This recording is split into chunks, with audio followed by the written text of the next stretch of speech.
Yes. And they have to be very brave. Well, yeah, it helps them with that.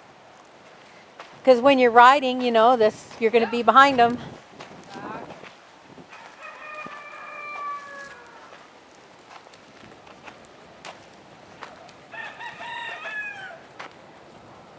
And they're like riding a giant noodle at first. Yeah.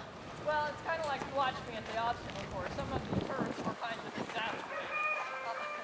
But yeah, they don't have fine tuning skills yet.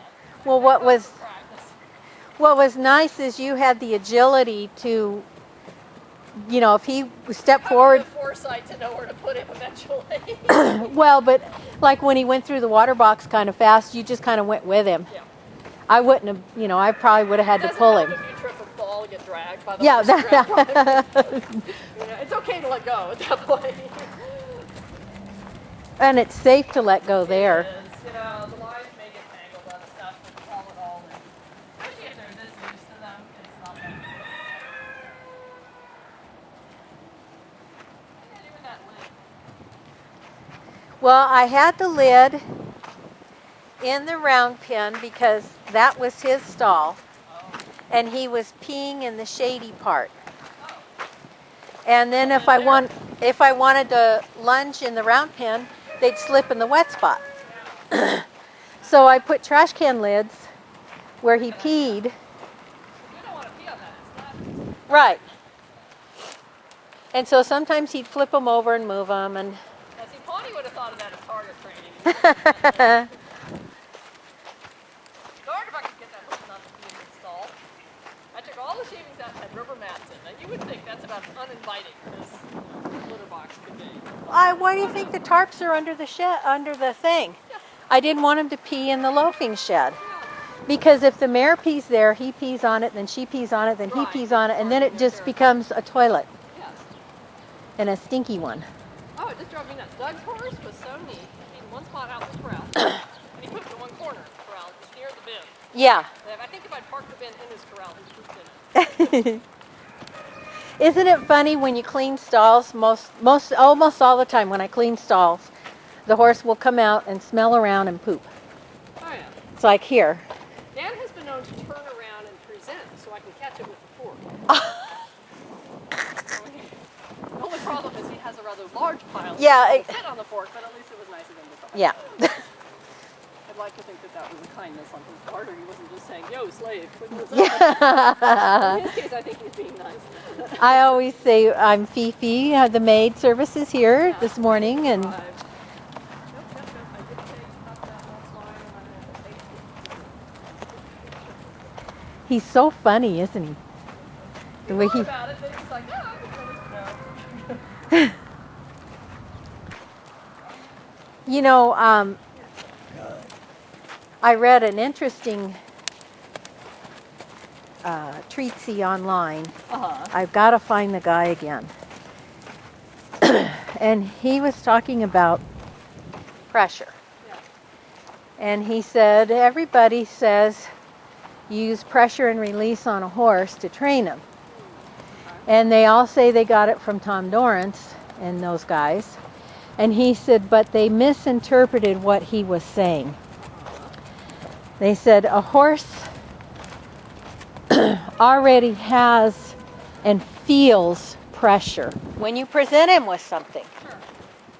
And he said, your job is not to put more pressure on top of that.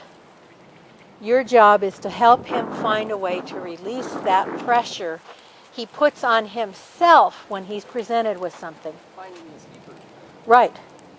And he said everybody wants to up the pressure until the horse performs. Look at the bits that are harder and harder and Yeah. harder. It'll make them lighter. It'll make them lighter. Well, and like kind of what I learned at that Jonathan Fields clinic that was very valuable to me. Oh, this is very good since he did the canter work. Now he's... I was thinking we should speed up on the wall. Yeah. That didn't work. Not today, not now. So, was the one horse with the water box, she brought him up, and he was almost knocking into her. Yeah. Or he was running backwards. And the clinician said, when you put a whole bunch of pressure on a horse in front of a horse trailer or a water box or Right. any obstacle, when you up the pressure trying to force them to do something, you're going to make that horse reluctant to even approach it. And he said, you ever see horses that they're 30 feet from the trailer and they start rearing and Lock up. spinning? Right.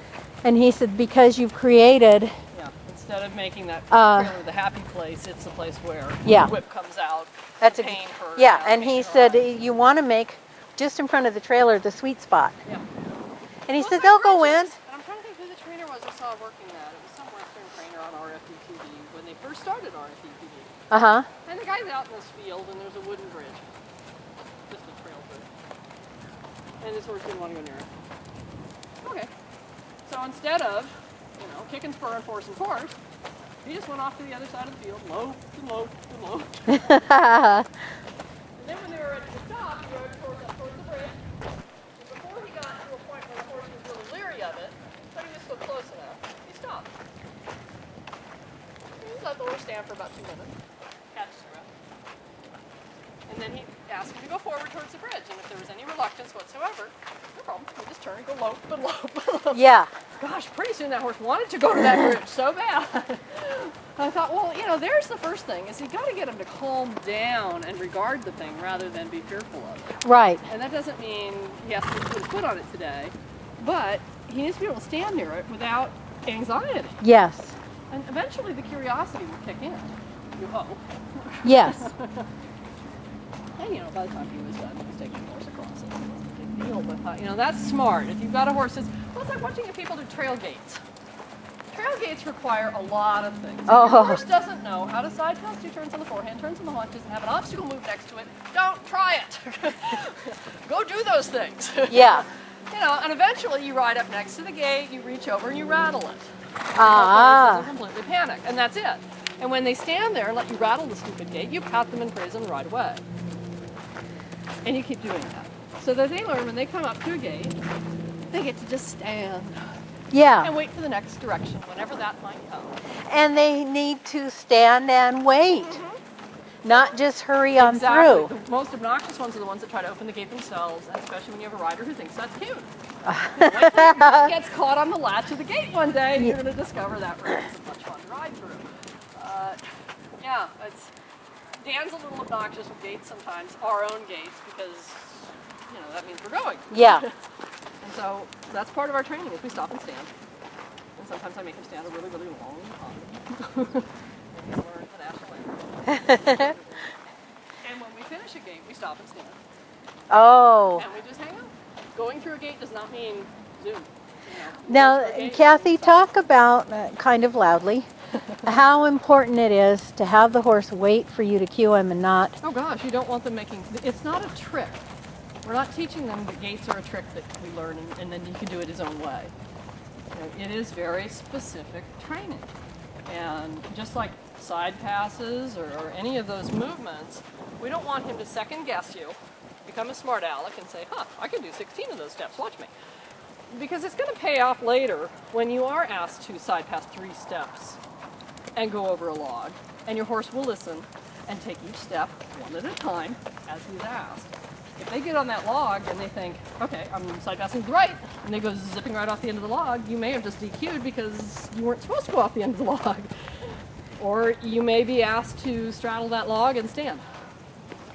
And that gets interesting when you have horses who do a lot of side passing. They get there and they're straddled and they're waiting for you to say something, and then they assume you've lost your mind and they can just show you what you're supposed to do because obviously you've forgotten the cue.